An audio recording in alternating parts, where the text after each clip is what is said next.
नमस्कार, मैं हूं पंकज भार्गव। कोरोना को खत्म करने के लिए भारत में 2 वैक्सीन मंजूर हो चुकी हैं, कोविशील्ड और कोवैक्सीन।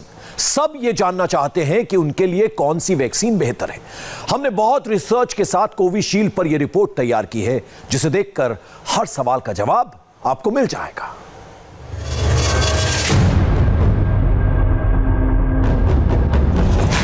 क्या कोविशील्ड सबसे सुरक्षित वैक्सीन है? ब्रिटेन की ऑक्सफोर्ड एस्ट्राजेनेका की वैक्सीन कोविशील्ड को भारत में मंजूरी मिल चुकी है। बेशक कोविशील्ड वैक्सीन ब्रिटेन में बनाई गई है, लेकिन इसका प्रोडक्शन भारत में हो रहा है। पुणे में सीरम इंस्टीट्यूट ऑफ इंडिया में वैक्सीन की डोज तैयार की जा रही है। DCGI यानी drugs controller general of India का दावा है कि यह पूरी तरह सेफ है। स्वास्थ्य मंत्रालय के तहत आने वाले CDSCO यानी central drugs standard control organisation की सब्जेक्ट एक्सपर्ट कमेटी इसे पास कर चुकी है। After adequate examination, the CDSCO has decided to accept the recommendations of the expert committee, and accordingly vaccines of Messrs. Serum and Bharat Biotech are being approved for restricted use in emergency situation and permission is being granted. देखो एक बात पे पूरा आप sure रहिए कि किसी में भी सेफ्टी का कंसर्न होगा, थोड़ा भी कंसर्न होगा तो हम उसको कभी अप्रूव नहीं करेंगे। ये वैक्सीन कॉमन कोल्ड वायरस या एडिनोवायरस का एक कमजोर किया गया रूप है जो चिंपैंजियों में पाया जाता है। ये वैक्सीन ऐसा प्रोटीन पैदा करती है जो वायरस के खिलाफ इम्यून सिस्टम तैयार करता है। कोविशील्ड को विदेशों में करीब 24,000 लोगों पर टेस्ट किया गया है और ये 70% तक कामयाब पाई गई है। भारत में इसका तीसरे फेज का क्लिनिकल ट्रायल जारी है और करीब 1600 लोगों पर यह टेस्ट की गई है। So I think it's important to understand that when we look at any vaccine, safety is paramount, and therefore a vaccine goes through various stages of studying to make sure that it's safe. It started off with animal studies. You start with small animal, hamsters, then you go on to large animals like monkeys, and then you see that it is safe in them. Then only do you come to what we call human trials, and you do a phase 1 human trial, which is actually looking at safety and what would be the dose which is safe and effective. Then you go on to efficacy trial and again safety trials in phase 2 with a larger number of people, and then phase 3 trials. And then all that data is critically looked at by the regulatory authorities, by the experts, and then only is the vaccine given an approval. Bharat में Covishield introduce करने वाली company serum institute ने इस trial का data पेश किया है और दावा है कि ये विदेशों में किए गए ट्रायल से मेल खाता है। So it's been shown to be safe, and they have robust data from phase 1 and phase 2 to show that it's a safe vaccine. So we should be assured as far as safety of the vaccines are concerned. अब सवाल ये कि भारत में Covishield की कितनी dose तैयार कर ली गई है। भारत की आबादी के लिहाज से वैक्सीन की जरूरत बड़े पैमाने पर होगी। इसे देखते हुए भारत में कोविशील्ड की करीब 5 करोड़ डोज तैयार है। मार्च तक 10 करोड़ से ज्यादा डोज तैयार कर ली जाएंगी। सीरम इंस्टीट्यूट के मुताबिक शुरुआत में वैक्सीन का प्रोडक्शन थोड़ा धीमा रहेगा, लेकिन वक्त के साथ इसके उत्पादन में तेजी आ जाएगी। सीरम इंस्टीट्यूट ऑफ इंडिया के मुताबिक अभी हर 5 मिनट में 5000 डोज तैयार हो रही है, लेकिन फरवरी तक ये रफ्तार दोगुनी हो जाएगी, यानी हर 5 मिनट में 10,000 डोज। भारत की आबादी को देखते हुए और वैक्सीनेशन की जरूरत को देखते हुए यह रफ्तार बढ़ाना बहुत जरूरी है। सीरम इंस्टीट्यूट की फैसिलिटी में इस पर दिन रात काम चल रहा है, प्रोडक्शन तेज किया जा रहा है। अगला बहुत अहम सवाल कि कोविशील्ड किस टेम्परेचर में इफेक्टिव रहेगी, यानी किस तापमान में उसका रखरखाव जरूरी है। भारत में कोविशील्ड को चुने जाने के पीछे इसकी क्लिनिकल कामयाबी के साथ इसका रखरखाव बड़ी वजह है। कोविशील्ड को 8 डिग्री से कम टेम्परेचर में रखने की जरूरत है ताकि ये असरदार बनी रहे। अमेरिकी वैक्सीन फाइजर को देखते हुए ये आसान है क्योंकि उसके लिए -70 डिग्री तापमान की जरूरत है। जो भारत के हालात को देखते हुए मुश्किल है। लिहाजा टेम्परेचर मेंटेन करने के लिहाज से 8 डिग्री तापमान वाली कोविशील्ड भारत के लिए सटीक वैक्सीन कही जा सकती है। तापमान को लेकर कुछ और बातें हैं और इनका रिश्ता सीधे इसके डोज से है। इसे समझने के लिए अगला सवाल देखिए। हर व्यक्ति को कितनी डोज दी जाएगी और इसकी प्रक्रिया क्या होगी, यह जानना आपके लिए बहुत जरूरी है। जिसे भी यह वैक्सीन दी जाएगी उसे 2 डोज लेना जरूरी होगा। पहली डोज जब लगेगी यानी 0 डे और फिर 28वें दिन दूसरा टीका लगेगा, यानी 4 हफ्ते बाद दूसरा टीका लगाया जाएगा, तभी वैक्सीनेशन पूरा कहा जाएगा। लेकिन वैक्सीनेशन के दौरान कुछ बातों का ख्याल रखना बहुत जरूरी होगा, जो वैक्सीन के रखरखाव को लेकर बहुत जरूरी है। वैक्सीन की एक शीशी में 10 डोज होती है। एक आदमी को 2 डोज की जरूरत होती है। इस हिसाब से एक शीशी से 5 लोगों को वैक्सीनेट किया जा सकता है। लेकिन शीशी खुलने के बाद 4 से 5 घंटे में ही इस्तेमाल कर लेना होता है, क्योंकि एक बार खुलने के बाद ये वैक्सीन 4 से 5 घंटे में खराब हो सकती है। ऐसे में आप समझ सकते हैं कि वैक्सीनेशन के रखरखाव और उसके ट्रांसपोर्टेशन को लेकर कितनी सावधानी की जरूरत है। इसलिए इसकी सप्लाई लाइन को भी समझना बहुत जरूरी है और बहुत तेज होना चाहिए। वैक्सीन की डोज करोड़ों की तादाद में तैयार हो रही हैं। ये डोज एक चेन के तहत दी जाएगी, इसलिए वैक्सीन चेन को और बेहतर तरीके से समझिए। उत्पादन के बाद ये हवाई जहाज से देश के अलग अलग राज्यों और शहरों तक लाई जाएंगी। वहां से वैक्सीन ट्रक में भरकर दूर दराज के गांवों के अस्पतालों तक पहुंचाई जाएंगी और फिर वहां सबको टीके लगाए जाएंगे। इतनी लंबी प्रक्रिया के दौरान कोविशील्ड वैक्सीन को 2 से 8 डिग्री सेल्सियस तापमान के बीच रखना होगा। यह वैक्सीन एंड पॉइंट तक कैसे पहुंचेगी, इसे दिल्ली के लिहाज से और बारीकी से समझाते हैं। दिल्ली में एयरपोर्ट आने के बाद यहां से शहर में स्पेशल रेफ्रिजरेटर वैन के जरिए दिल्ली के 2 कोल्ड स्टोरेज में इन्हें लाया जाएगा। वहां से यह वैक्सीन एक स्पेशल वैन से 600 कोल्ड चेन पॉइंट पर पहुंचेगी। इसके बाद वैक्सीन को दिल्ली के करीब 1000 बूथ पर भेजा जाएगा। यही प्रैक्टिस देश के अलग अलग कोनों में अपनाई जाएगी और इसके लिए ड्राई रन भी हो चुका है और सभी कमियों को दूर भी किया जा रहा है। भारत में करीब 27,000 डीप फ्रीजर पॉइंट हैं, ताकि उनमें वैक्सीन को सही तापमान में रखा जा सके। 700 से ज्यादा ट्रक हैं, वहीं 50,000 कोल्ड चेन टेक्नीशियन हैं और 25 लाख हेल्थ वर्कर हैं जो इस पूरी चेन में शामिल हैं। ड्राई रन में इन सब बातों का ध्यान रखा गया। कोल्ड चेन ना टूटे इसका पूरा ख्याल रखा गया। लेकिन वैक्सीन के लिए एक बहुत ही जरूरी बात, जिसकी तैयारी कई महीने पहले शुरू हो चुकी थी। वैक्सीन के लिए जरूरी है सिरिंज, यानी इंजेक्शन जिससे टीका लगाया जाएगा। इसलिए सवाल है कि भारत में कितनी सिरिंज का इंतजाम हो चुका है। पहले आपको ग्लोबल डिमांड बताते हैं और फिर भारत में सिरिंज की जरूरत बताएंगे, जो अपने आप में एक रिकॉर्ड डिमांड होगी। दुनिया में 1000 करोड़ सिरिंज चाहिए होंगे। Association of Indian medical device industry के मुताबिक भारत में 90 करोड़ सिरिंज सिर्फ एक डोज के लिए चाहिए होंगे। डबल डोज के लिए इतनी ही और सिरिंज की जरूरत होगी। इसी तरह भारत की 70% आबादी को टीका लगाया जा सकेगा। यह बहुत बड़ा मेडिकल प्रोजेक्ट है और इसकी शुरुआती स्टेज के बारे में बताया जा चुका है। वैक्सीनेशन की पहली स्टेज में भारत में 3 करोड़ डोज की प्लानिंग की जा चुकी है। किसे फ्री मिलेगी इसका फैसला हो चुका है। पहले चरण में 3 करोड़ लोगों को वैक्सीन मिलेगी, जबकि जुलाई के बाद से देश की बाकी आबादी को टीका लगाया जाएगा। पहले चरण में जिन 3 करोड़ लोगों को वैक्सीन दी जाएगी वो मुफ्त होगी। इसमें 1 करोड़ हेल्थ वर्कर्स होंगे और 2 करोड़ वो फ्रंट लाइन वर्कर जो कोरोना वॉर में शामिल हैं। इसके बाद जुलाई तक अगले 27 करोड़ लोगों के वैक्सीनेशन पर और उसकी कीमत पर फैसला किया जाएगा। अब तक आप समझ गए होंगे कि वैक्सीन का यह प्रोग्राम कितने बड़े पैमाने पर लॉन्च होने जा रहा है। इसमें सिर्फ सरकार और मेडिकल एजेंसियां ही नहीं, देश की पूरी आबादी शामिल होगी। ये पूरे देश की जरूरत नहीं, बल्कि ये वैक्सीनेशन हर नागरिक की बराबर की जिम्मेदारी भी है। बहुत बहुत स्वागत है आपका इंडिया टीवी पर। नमस्ते। आदाब पूनावाला साहब, आज भारत के लिए बहुत बड़ा दिन है और इसमें आपका भी बहुत बड़ा योगदान है। कितने खुश हैं आप आज?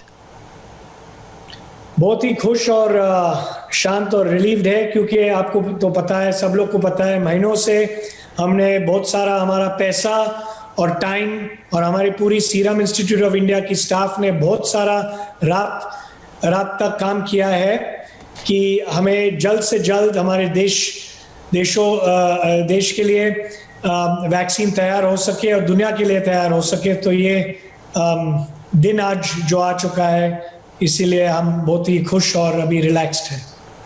पूनावाला साहब, क्यों कोविशील्ड को सबसे सेफ वैक्सीन माना जा रहा है, अगर आप इसको थोड़ा बताएं तो?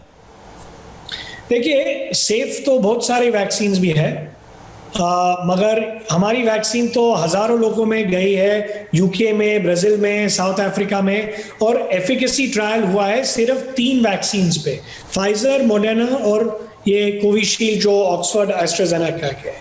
दूसरे वैक्सीन भी सेफ है, मगर उनका एफिकेसी, मतलब कि चलता है कि नहीं चलता है, उनका रिजल्ट नहीं आया है। तो जब तक वो रिजल्ट नहीं आवे, हमें पता नहीं कि दूसरे वैक्सीन जैसे रशिया वैक्सीन, चाइना वैक्सीन, दूसरे देशों की वैक्सीन और दूसरे हमारे भी इंडियन वैक्सीन जो हम डेवलप कर रहे हैं, जो सीरम इंस्टीट्यूट डेवलप कर रहा है, उनका नतीजा बाद में आएगा एफिकेसी ट्रायल्स के बाद। तब तक सेफ्टी सब वैक्सीन में है, और यस, हमारी वैक्सीन भी बहुत सेफ है क्योंकि हजारों लोगों में गई चुकी है। तो सर, अब सीधा सवाल यह है कि कितनी डोजेस तैयार हैं, कब तक और किस तरह से पूरे देश के कोने कोने में पहुंचेगी ये वैक्सीन? तो 50 मिलियन डोज तैयार है, और जैसी गवर्नमेंट ऑफ इंडिया हमें साइन करके बोलेगी कि यहाँ भेजना है, हम तो उनके गाइडेंस और इंस्ट्रक्शन के लिए रुके हुए हैं। हमारी फैक्ट्री फुल है अभी, और ट्रक्स भी रेडी है फिलहाल सब स्टेट्स में देने। तो अभी ये लाइसेंस की इंतजार थी, इसके बाद अभी गवर्नमेंट जैसे हमें गाइडेंस देंगे 7 या 10 दिन के अंदर हम कोशिश करेंगे हल्लू रोल आउट करने। पूनावाला साहब, सप्लाई का जो प्रोसीजर है, इसको कब तक पूरा कर लिया जाएगा? कब तक जो है वो सभी लोगों को ये वैक्सीन दे दी जाएगी जो टारगेट है अभी तक?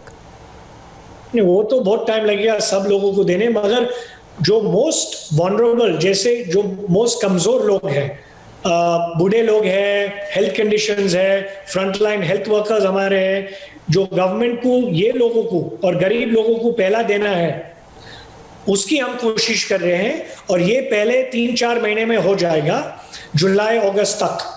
उसके बाद हल्लू हम दूसरे लोगों को देना शुरू करेंगे, ऐसा हमारा प्लान। और हमारा लाइसेंस अभी क्या है कि गवर्नमेंट को सिर्फ सप्लाई कर सकते हैं, हम अभी प्राइवेट मार्केट में नहीं दे सकते हैं। ऑर्डिनरी सिटीजन को, आम आदमी को बाद में जो जिसको खरीदना है बाजार से, मार्केट से, मार्च-अप्रैल के बाद उनको ये अवेलेबल होगा।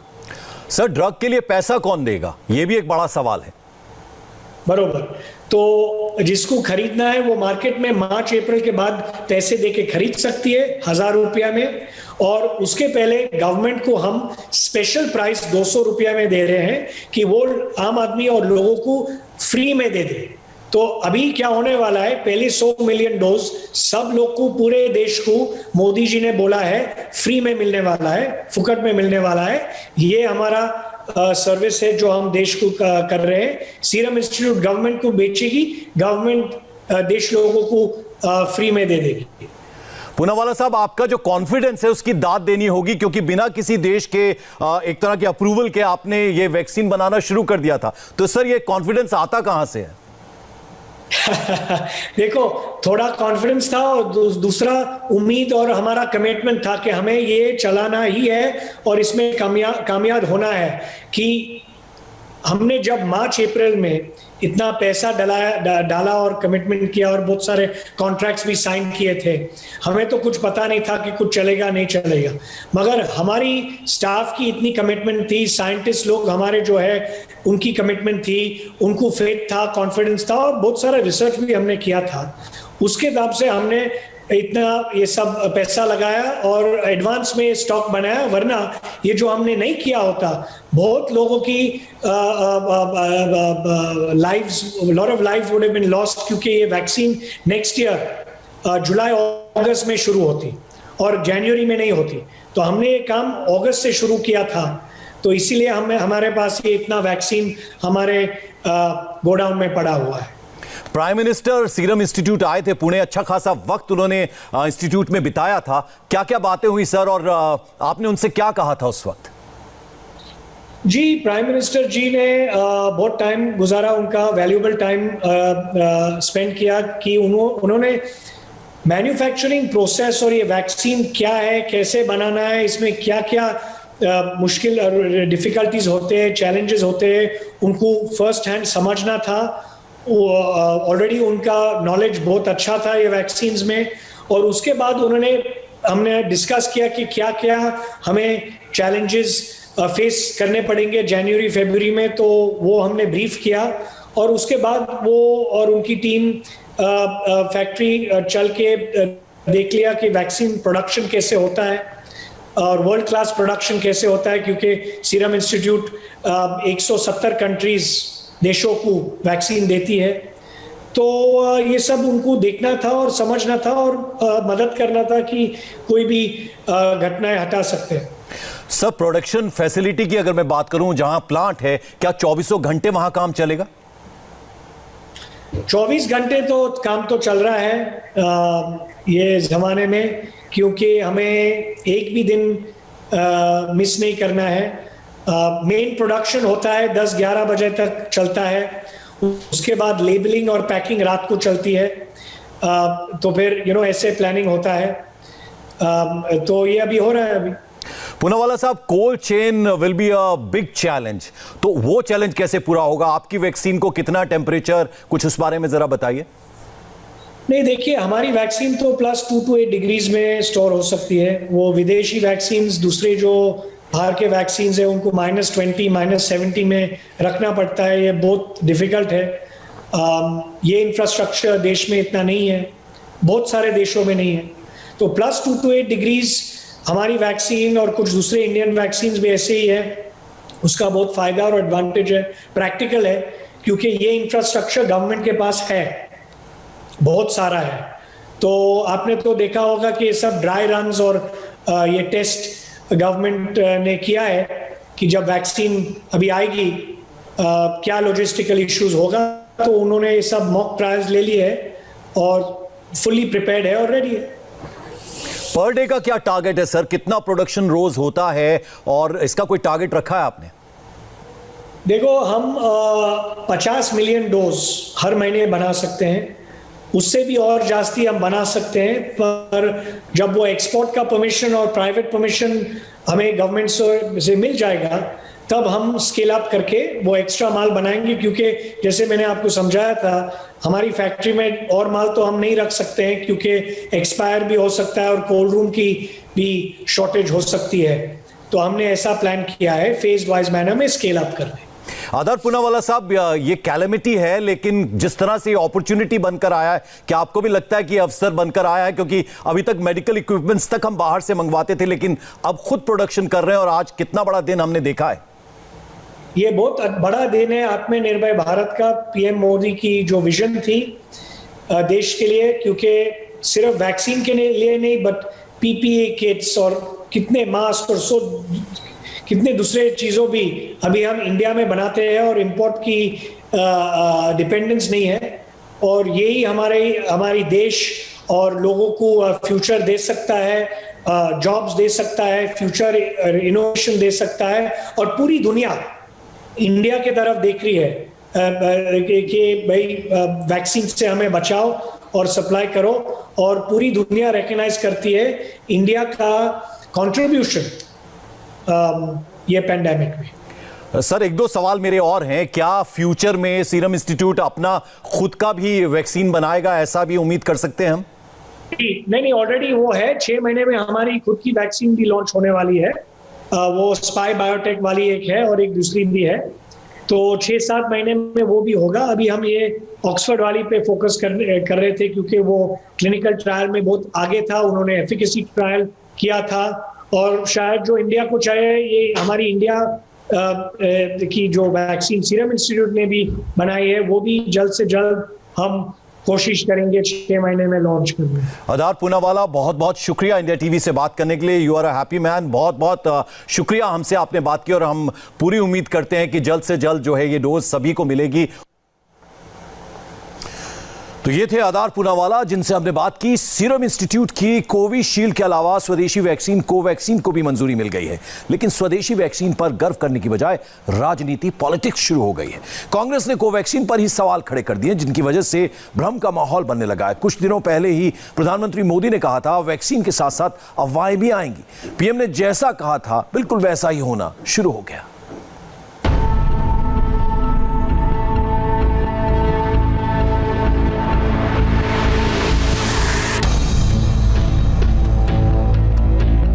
वैक्सीन कांग्रेस को इतना ज्यादा खटका, उसने पूरा का पूरा एक अल्टरनेटिव नैरेशन जारी कर दिया। अब देखिए कांग्रेस की ये जो नई वैक्सीन थ्योरी आई है, इसमें कौन कौन से लीडर हैं और इनकी क्या भयवाणी है। शशि थरूर, जयराम रमेश, राशिद अल्वी से लेकर सलमान निजामी तक हर किसी ने कोवैक्सीन को लेकर डर और कंफ्यूजन का माहौल बनाना शुरू कर दिया। सबसे पहले जयराम रमेश ने कोवैक्सीन पर सवाल उठाए। इससे एक कदम आगे बढ़ते हुए शशि थरूर ने कोवैक्सीन को प्रीमेच्योर और खतरनाक तक करार दे दिया। कांग्रेस के राशिद अल्वी साहब के सामने माइक क्या आया, इन्होंने तो वैक्सीन को ही विपक्ष के खिलाफ सरकारी साजिश तक करार दे दी। कोरोना जिस तरीके से देश के अंदर कयामत बर्पा कर रहा है, वैक्सीन ही इसका अकेला इलाज है। जिस तरीके से भारत सरकार, प्रधानमंत्री, CBI, IB, income tax department, ED इसका इस्तेमाल विपक्ष के खिलाफ कर रहे हैं, तो वैक्सीन तो एक ऐसी चीज़ है जिसका खामोशी के साथ, आम आदमी के साथ निश्चित तौर से इसका इस्तेमाल नहीं होगा, लेकिन विपक्ष के नेताओं के खिलाफ डर तो लगेगा कि ऐसे हाथों में सरकार है जो देश के विपक्ष को या तो जेल में देखना चाहता है या उनको चाहता है कि वो पॉलिटिकली ख़त्म हो जाएं। तो अखिलेश जी के बयान में मैं ये कहूँगा कि उसको नज़रअंदाज नहीं किया जा सकता। देश के विपक्ष के नेता हैं, उनको यकीनन ख़तरा हो ना हो, शक और शुबा तो ज़रूर होगा। इन सबके बीच सलमान निजामी कौन है, आपको थोड़ी देर में बताएंगे। पहले इन्होंने जो किया है वो देखिए। निजामी साहब ने आव न देखा ताव सीधे कोरोना वैक्सीन को फ्रॉड करार दे दिया। जब सोशल मीडिया पर ट्रोल हो गए तो ट्वीट डिलीट करना पड़ा, लेकिन थोड़ी देर बाद फिर वापस आए और इस बार कोवैक्सीन पर सवाल उठा दिया। अभी से इन लोगों ने वैक्सीन को लेकर एक हवा बनाना शुरू कर दिया है। वैक्सीन को लेकर ऐसा होगा, इसका अंदाजा प्रधानमंत्री मोदी को पहले से था, इसलिए 2021 से ठीक एक दिन पहले उन्होंने पूरे देश को ऐसी अफवाहों से सावधान किया था। हमारे देश में अफवाहों का बाजार जरा तेज रहता है। भांति भांति के लोग अपने निजी स्वार्थ के लिए, कभी गैर जिम्मेदार व्यवहार के लिए भांति भांति अफवाहें फैलाते हैं। हो सकता है जब वैक्सीन का काम प्रारंभ हो तो भी अफवाहों का बाजार भी उतना ही तेज चलेगा। किसी को बुरा दिखाने के लिए सामान्य मानवीय का कितना नुकसान हो रहा है, इसकी परवाह किए बिना न जाने अनगिनत काल्पनिक झूठ फैलाए जाएंगे। कुछ मात्रा में तो शुरू भी हो चुके हैं और भोले भाले गरीब लोग या कुछ बदइरादे से काम करने वाले लोग बड़े कन्विक्शन के साथ इसको फैलाते हैं। मेरा देशवासियों से आग्रह होगा कि कोरोना के खिलाफ एक अनजान दुश्मन के खिलाफ लड़ाई है। अफवाहों के बाजार गर्म न होने दें। हम भी सोशल मीडिया में कुछ भी देखा बिना फॉरवर्ड न करें। हम भी एक जिम्मेवार नागरिक के रूप में आने वाले दिनों में देश के अंदर स्वास्थ्य का जो अभियान चलेगा, हम सब अपनी तरफ से योगदान दें, हम सब अपनी तरफ से जिम्मेवारी उठाएं। कांग्रेस के दावों में कितनी सच्चाई है? क्या कोवैक्सीन को तय समय से पहले अनुमति मिल गई है? क्या कोवैक्सीन इलाज की जगह और बीमार कर देगी? ऐसे तमाम सवालों के जवाब सीधे कोवैक्सीन के प्रिंसिपल इन्वेस्टिगेटर और एम्स के डॉक्टर संजय राय से सुनिए, और जो भी आपके सामने कोवैक्सीन पर सवाल उठाए उसको भी ये जरूर बताएं। इसको जानना जरूरी है, लोगों को भी जानना जरूरी है, क्योंकि इस तरीके के भ्रम जो है फैलते रहेंगे और मन में शंका पैदा होती है और होनी भी चाहिए। हमारा काम है उनको दूर करना अगर कोई भी शंका पैदा होती है तो। देखिए, पूरी दुनिया में जितने वैक्सीन ट्रायल, 8 वैक्सीन को इस समय तक मंजूरी मिल चुकी है। 2 हिंदुस्तान में मिली है, 2 यूएस में मिली हुई है, रशिया में 2 है, 3 चाइना में है। तो इनको पूरी अभी तक मंजूरी मिली हुई है। फेज 3 वेरियस जो फेजेस होते हैं, फेज 1, फेज 2, फेज 3, जैसे फेज 1 में हम सेफ्टी का मेन इशू देखते हैं कि कहीं वैक्सीन पूरी तरीके से ह्यूमन यूज के लिए सेफ है कि नहीं। फेज 2 में हम ये देखते हैं कि रियली एंटीबॉडीज कितने बन रहे हैं और वह किस लेवल तक बनने हैं, न्यूट्रलाइज वायरस को करते रहने। फेज 3 में इफेक्ट, ओवरऑल इफेक्ट देखते हैं कि वैक्सीन का कितना हो रहा है। तो और इसका फेज 1 खत्म नहीं हो गया, फेज 1 पैरेलल में चल रहा है, फेज 2 भी हमारा पैरेलल में चल रहा है और फेज 3 भी चल रहा है। दुनिया में किसी भी वैक्सीन का फेज 3 ट्रायल खत्म नहीं हुआ है, जो इसका खत्म हो जाएगा। अभी जो है वो अगले 2-3 साल तक सारे कलेक्ट करते रहेंगे। इंट्रीम एनालिसिस करके उन्होंने जो भी, चाहे फाइजर ने हो, मॉडर्ना ने हो, और ये वो इसलिए इमरजेंसी यूज ऑथराइजेशन मिला हुआ है, नहीं तो रेगुलर यूज मिल जाता। उसके बाद डेटा जनरेट होता रहेगा, लंबे समय तक फॉलोअप चलता रहेगा सारे ही वैक्सीन का, और जब ये डेटा जनरेट हो जाएगा कि ये सबसे सेफ वैक्सीन है, ये सबसे जो है इफेक्टिव वैक्सीन है, तो हो सकता है इन 8 वैक्सीन में जो भी इमरजेंसी यूज के मिला हो उसमें 2 या 3 को ही मिले रेगुलर यूज के लिए। जिस दिन देश को सबसे बड़ी खुशखबरी मिली, उसी दिन से वैक्सीन पर सवाल उठाने का सिलसिला भी शुरू हो गया। हमने सीधे drug controller general of India से पूछा, वैक्सीन कितनी सुरक्षित है, इस पर कितना भरोसा करना ठीक होगा। एक बात पे पूरा आप श्योर रहिए कि किसी में भी सेफ्टी का कंसर्न होगा, थोड़ा भी कंसर्न होगा, तो हम उसको कभी अप्रूव नहीं करेंगे। कुल मिलाकर ये सेफ है। Of course 110%। 100 नहीं, साइड इफेक्ट थोड़े बहुत तो होते हैं, पर वो जो जैसे छोटी मोटी साइड पे पेन होना, थोड़ा सा फीवर होना, थोड़ी सी एलर्जी होना, ये तो हर वैक्सीन में होता है। लेकिन सर लोग ये कह रहे हैं कि इम्पोर्टेंट हो जाएंगे, ये भी सही है क्या? ये तो बहुत ही बकवास है। ये तो बहुत ही बकवास है। वैक्सीन पर हर अफवाह का 2 टूक जवाब है ये। इसका एहसास कांग्रेस को भी हो गया है, जो कांग्रेस सुबह से कोवैक्सीन पर सवाल उठा रही थी, दोपहर होते ही यू टर्न ले लिया। कांग्रेस के महासचिव रणदीप सुरजेवाला ट्वीट करते हैं, भारत बायोटेक और भारतीय वैज्ञानिकों की तारीफ में कसीदे पढ़ते हैं, ये बताने की कोशिश करते हैं पार्टी लाइन तो वैक्सीन के समर्थन में है। रणदीप सुरजेवाला ने ट्वीट में भारत बायोटेक का जिक्र किया है। हैदराबाद में स्थित भारत बायोटेक में पहली स्वदेशी वैक्सीन तैयार हुई है। जिस कोवैक्सीन पर पूरे देश को गर्व करना चाहिए था, उस पर ही राजनीति शुरू कर दी गई।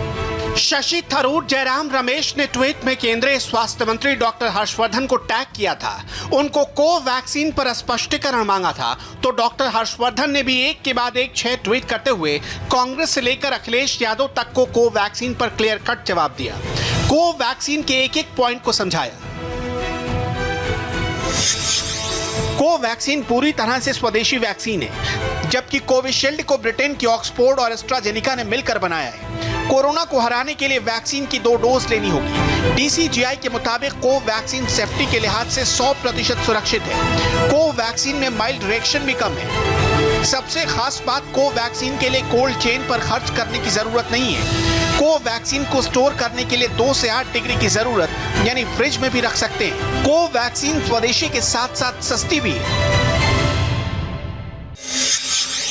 Specially targeted vaccine for mutant strains in the eventuality and infections due to mutant strains, लेकिन हम इसको अभी से ही सामने लेके इसलिए आए हैं कि उस वक्त ऐसा ना लगे कि हमें देर हो रही है, कि वैक्सीन का स्टॉक पाइल बन जाए, वैक्सीन को लोकेशन बन जाए और वैक्सीन दिया जाना शुरू हो सके जब भी हमें जरूरत पड़ेगी। और भारत का इंडिया वैक्सीन है, भारत में ही इसको लेबोरेटरी में बनाया गया है, तो ये साइंस को किसी भी तरह से कॉम्प्रोमाइज करने का मतलब ही नहीं है। इसमें कोई स्कोप नहीं है कि ये अनसेफ है और कोई स्कोप नहीं है कि इसकी इम्यूनोजेनिसिटी प्रूवन नहीं है। तो इसको लेके एक पब्लिक हेल्थ स्ट्रैटेजी के पैकेज की तरह पेश किया जा रहा है देश में। ये जो वैक्सीन को इमरजेंसी यूज ऑथराइजेशन मिला है, ये सिर्फ हिंदुस्तान के लोगों के लिए ही नहीं है। सस्ती वैक्सीन जो है पूरे विश्व को चाहिए। दो तरीके, एक तो वैक्सीन सस्ती है, दूसरा जो है इसका रख रखाव, मैं transportation and storage 2 to 8 degree centigrade पे शायद थर्ड वर्ल्ड कंट्री भी आसानी से कर सकते हैं। सो पूरी दुनिया के लिए जो है ये खुशखबरी है। भारत को तो डेफिनेटली है, क्योंकि जिस तरीके से एक विदिन 1 ईयर जो है हमने इसको डेवलप किया, भारत के साइंटिस्ट ने डेवलपमेंट से लेके क्लिनिकल ट्रायल कंप्लीट करना और मंजूरी मिल जाना, तो इस सब में जो है, और शायद इसका श्रेय हमारे प्रधानमंत्री को भी जाता है, क्योंकि उन्होंने जिस तरीके से इसका जो है खुद सेल्फ इसका किया निरीक्षण, जाके रिव्यू मीटिंग्स करना, सारे इनके जहाँ भी मैन्युफैक्चरर हैं वहाँ पे जाना, साइंटिस्ट से मीटिंग करना। बहुत पहले लॉकडाउन लगाने से पहले उन्होंने हम लोगों से ऐसे ही मीटिंग की थी, वीडियो कॉन्फ्रेंसिंग के द्वारा ही मीटिंग की थी। तो ये सब का जो है श्रेय उनको सबसे ज़्यादा जाता है, क्योंकि अगर इस टाइप की लीडरशिप रहती है तो डेफिनेटली जो है सभी लोग उत्साहित रहते हैं, सबका उत्साहवर्धन बीच बीच में करते रहते हैं, और तो उसका परिणाम है आपके सामने है। कोवैक्सीन के प्रिंसिपल इन्वेस्टिगेटर संजय राय ने कोवैक्सीन का श्रेय प्रधानमंत्री मोदी को दिया है। लॉकडाउन लगाने से पहले ही मोदी वैज्ञानिकों से वैक्सीन को लेकर मीटिंग कर रहे थे।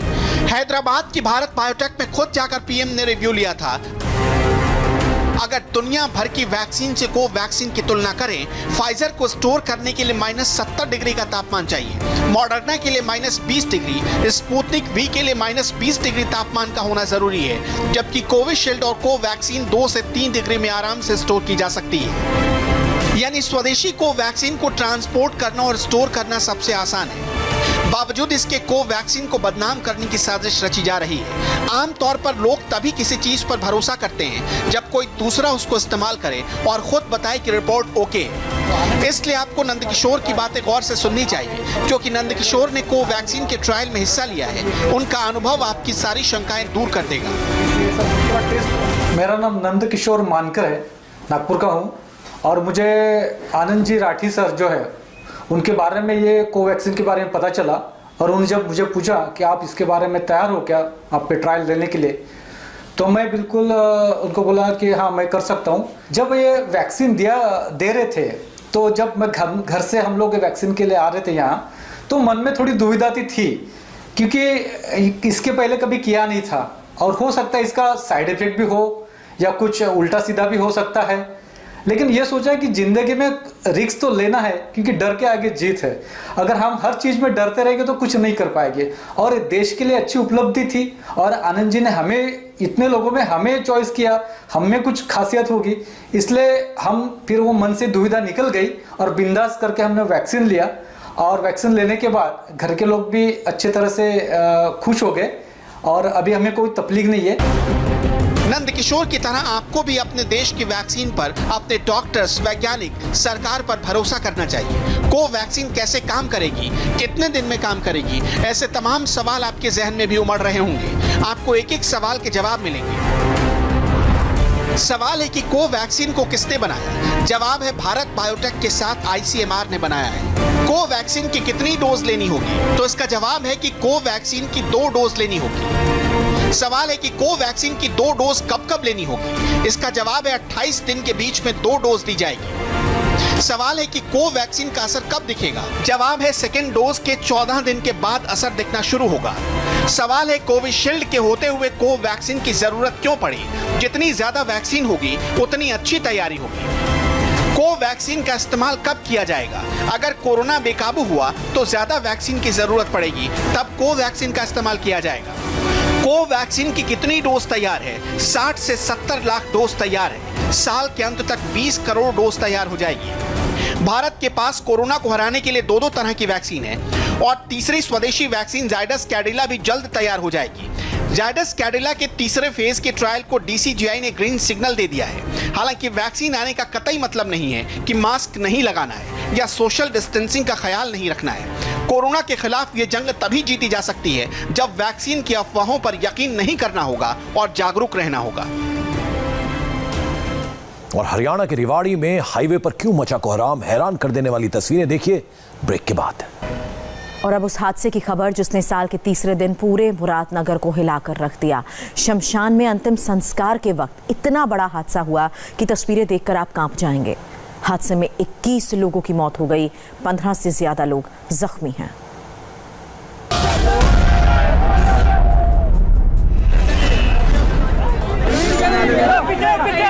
तस्वीरें विचलित कर देने वाली,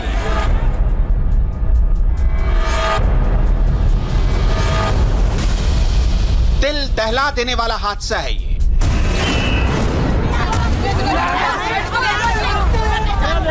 शमशान में लाश जलाने लेकर गए, खुद ही कफन में लिपट गए। यूपी के मुरादनगर के शमशान की तस्वीर में कोहराम मचा है।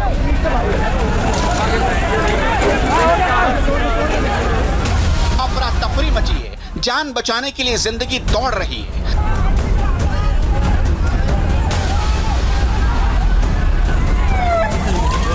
रेस्क्यू ऑपरेशन फुल स्विंग में चला, लेकिन 18 लोगों की जान बचाई नहीं जा सकी।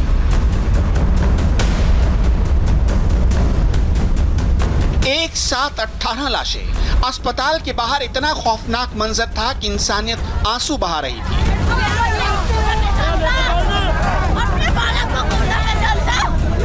शमशान में लाशें जाती हैं, आज शमशान से लाशें लौटी हैं। कहते हैं ना मौन धारण कर लो 2 मिनट का, इतनी बात थी। इतने में जो लेंटर कैसे गिरा कोई पता नहीं लगा। बस वहाँ लगभग कितने लोग मौजूद थे? भाई काफी लोग मौजूद थे, 150 के करीब थे भाई। बहुत आदमी दबे हैं, मेरे दोनों पैर दबे हुए हैं। लगभग कितनी देर बाद राहत कार्य पहुंचा वहाँ पर? भैया हम चिल्लाते रहे, आधे घंटे तक आने जाने वाले आदमियों ने भी किसी ने राहत नहीं ली। फिर जब उसके बाद में चिल्लाए थे, जब एक वाई मशीन,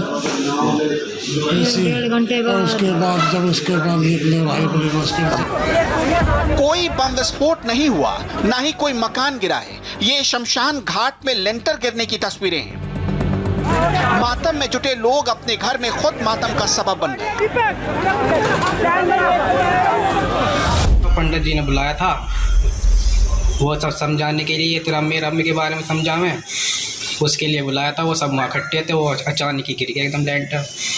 तो वहाँ लगभग कितने लोग मौजूद थे? लोग तो उसके नीचे बहुत थे, होंगे कम से कम 50-60 से ऊपर थे।